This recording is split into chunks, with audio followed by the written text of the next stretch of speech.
Israeli tanks advanced deeper into the western area of Rafah amid a heavy night of bombardment from air, ground, and sea. Fox's Trey Yingst has more from Tel Aviv.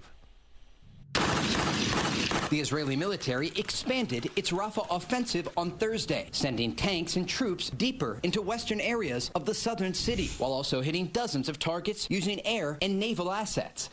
The Israelis say they're rooting out the last remnants of the Hamas resistance in the south, but locals on the ground say hundreds of families were forced to flee their homes during the overnight air attack, and many say they now have nowhere to go.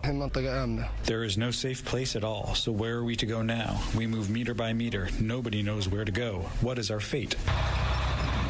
The offensive comes at a sensitive time in the ceasefire process. On Thursday, Hamas defended its proposed changes to the U.S.-backed proposal. But the main sticking point seems to be their demand for a total withdrawal of Israeli troops from the Gaza Strip, which has been rejected multiple times by the Israeli government. Displaced Gazans say they're now losing hope that the talks will lead to a pause in the fighting.